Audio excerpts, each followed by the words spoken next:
Today is April 16th, 2026. I'm going to be reading some scriptures from the Apocrypha, from the Book of Wisdom.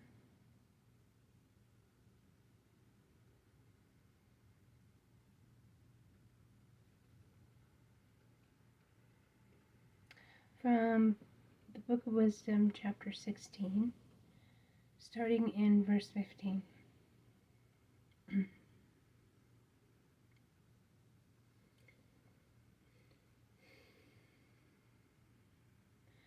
It is impossible to escape from your hand. Even though the ungodly denied any knowledge of you, it was your strong arm that afflicted them. They were pursued by strange rainfalls that never stopped, and by hailstorms and downpours, and they were pursued by fire that consumed everything. The most unusual thing about this fire was that it showed that it was stronger than water. That is unusual, which normally quenches any fire. Yet the universe itself comes to the defense of those who do what is right.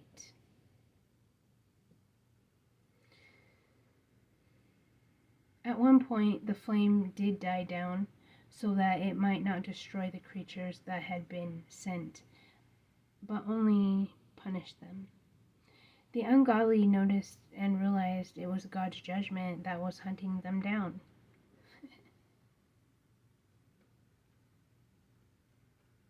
Then suddenly, the fire flared up again, right in the midst of water. With an even greater intensity than normal fire, it destroyed the crops in the land, and it destroyed the crops in a land that was dominated by wrongdoing. In contrast, you fed your people with food from angels. Again and again, you provided your people with bread that had been prepared in heaven. It was a bread that was able to satisfy anyone's longing and please anyone's taste. You even showed your children your sweet side when they ate the bread.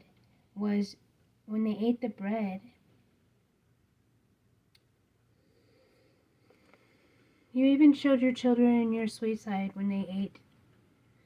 The bread was changed into whatever they wanted it to become.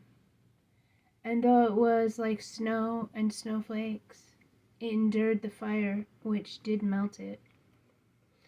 In this way, they knew that their enemies' crops had been destroyed by an unusual fire, one that blazed even in the midst of the hail and let off sparks even in the midst of the rain. But in order that those who do the right thing might be fed, fire itself forgot how powerful it was. Creation, which is to serve you, the one who made it, tenses itself in preparation for the judgment of those who have done wrong, and then relaxes itself again in order to benefit those who put their trust in you. And so it was that what was created was changed. It became a minister of your gift, completely nourishing and fulfilling the desire of those in need. In this way, your children whom you love, Lord, would learn that it isn't the various kinds of crops that sustain humans, but it is your word that preserves those who trust in you. As proof, what wasn't destroyed by the fire simply melted away when it was warmed by a gentle sunbeams.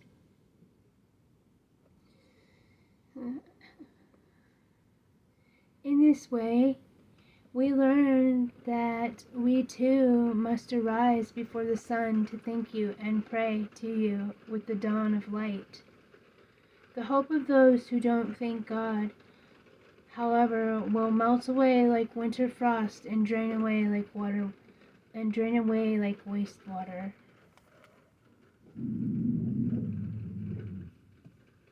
No, Dexter.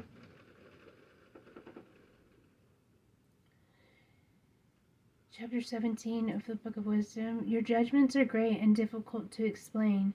This is why those who haven't been well taught go astray. When lawless people tried to oppress your holy nation, in actual fact, they were the prisoners who were being held in the dark place, bound in chains through long night. They were confined to their own homes as they vainly tried to flee from a plan that had been prepared for all of eternity. They thought that they could hide their iniquity by pulling a blanket of forgetfulness over themselves, but instead they were scattered in every direction, terrified by fear and spooked by nightmarish visions. They hid themselves in the deepest corners of their houses, but couldn't escape from their fears. Even there, they heard all around them sounds that terrified them, mournful ghosts with gloomy faces appeared to them. No fire gave them any light, nor did the stars' light shine brightly enough to illuminate that horrible night. Only once did anything shine through. It was a frightening fire that seemed to have a life of its own. But then, when they lost sight of that light, they were even more afraid than they had been before they had seen it. They began to realize that what they had seen was even worse than what they had thought.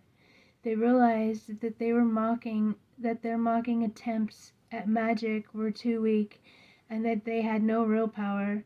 It became clear to them that they had given themselves far too much credit for understanding what was happening.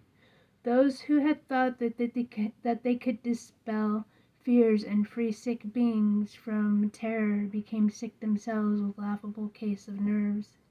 Even when there was nothing around to frighten them, they were scared by the simple sounds of animals and movements and hissing serpents. Trembling, they were dying with fright, shutting their eyes even against the empty air, as if they could thus avoid what was scaring them. Wickedness is cowardly, condemned by its own witness, distressed by conscience. The wicked person thinks everything is worse than it is.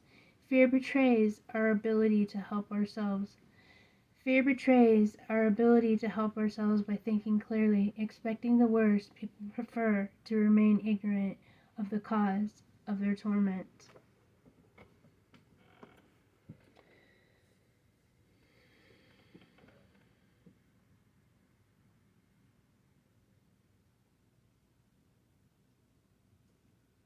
So yeah, that's all I wanted to read.